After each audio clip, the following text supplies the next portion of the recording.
your olelo is very interesting because it's a leo kupuna, which is like the more traditional Hawaiian speaking way. And the way I learned was through, my dad only speaking Hawaiian to us, and then Kula Kaya Puni, which is the Hawaiian immersion school. And it's a different type of olelo Hawaii. I believe you call it Neo-Hawaiian.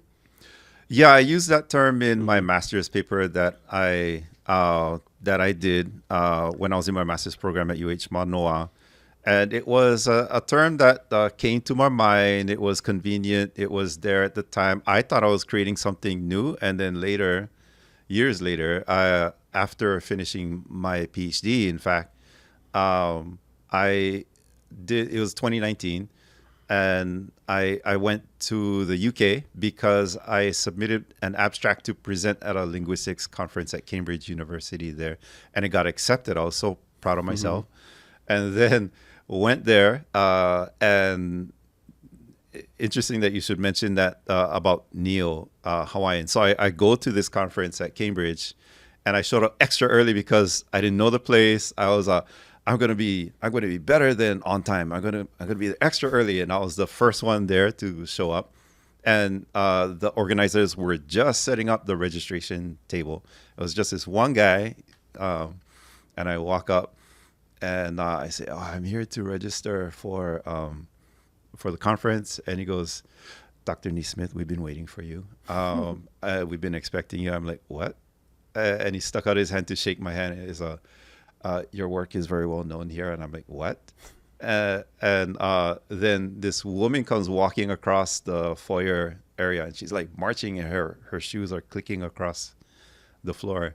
Little woman, and she comes up to me. She goes, "Dr. NeSmith, we've been waiting for you." I'm like, "What?" I was having a complete mini meltdown Mm-hmm. inside because I did not think at all that it left the borders of Mm-hmm. UH actually.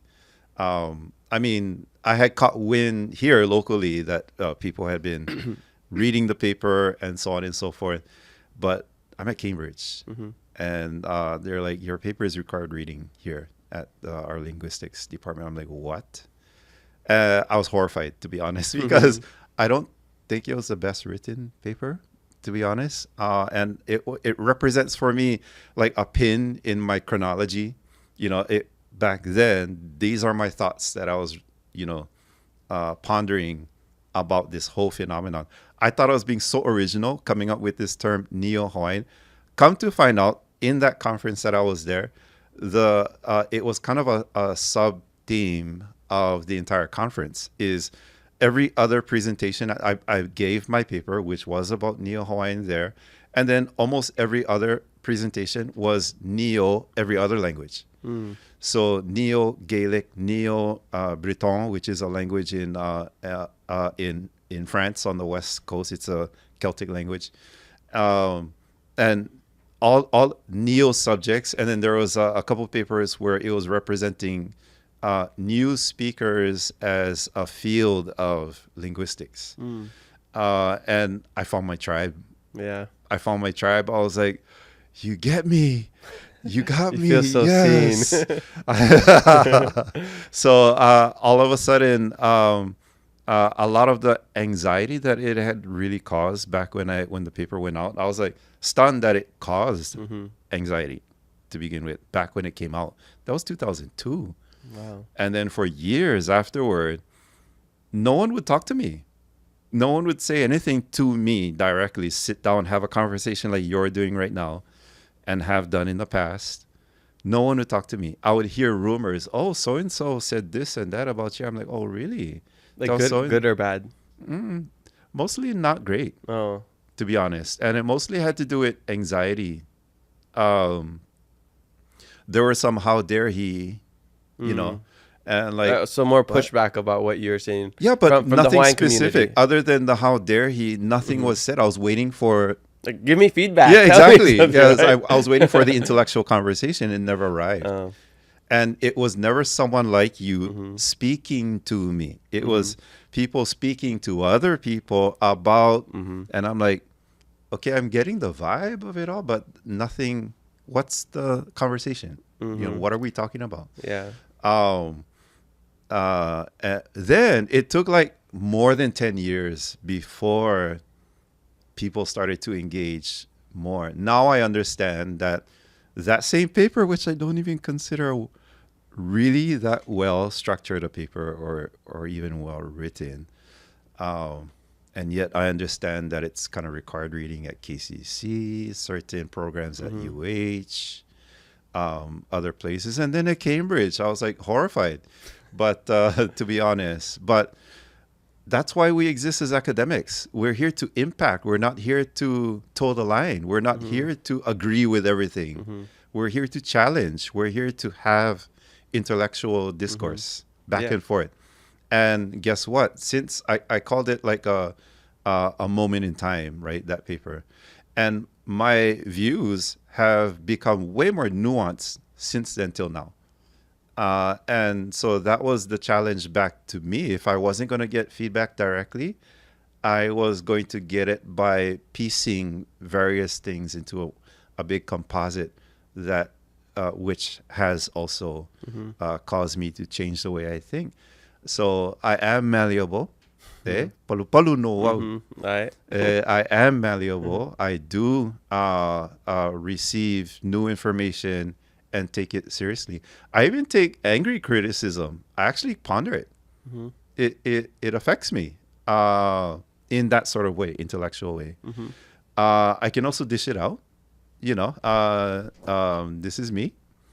And but I enjoy the banter. I really enjoy, and I wanted that all along. So I'm actually in a very good place. Very happy with where I'm at, because since I walked away from my teaching job at UH Manoa 2016, I think my world has just all the borders have just disappeared, and it's just I look at all. I feel like I look at the universe now and I just go, wow, wow, wow, wow, and I just absorb. And my actually academic engagement since walking away from UH has ramped up by hundreds. So I've given academic talks at Cambridge, Oxford, University of Edinburgh, across the Pacific, universities in Tahiti and Samoa, multiple universities in New Zealand and Australia, University of Philippines. So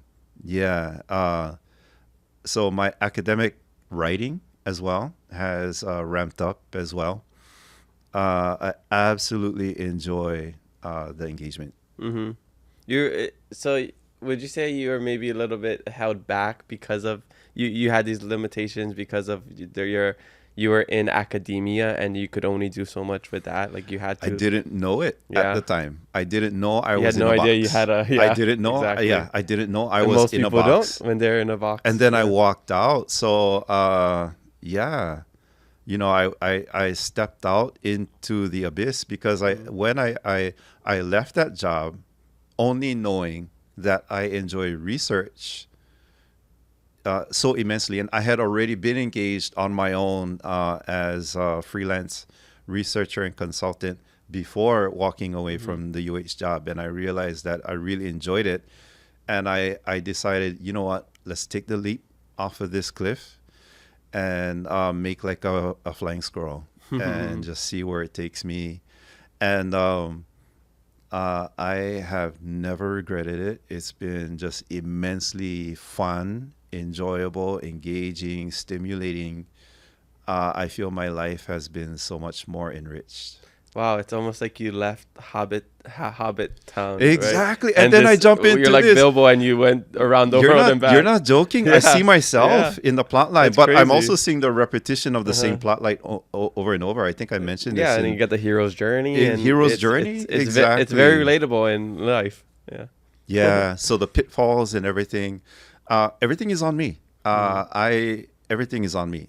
So I'm responsible for every step I take. And sometimes I take a step in a place that is just, I'm not sure where it's going. And I take it anyway.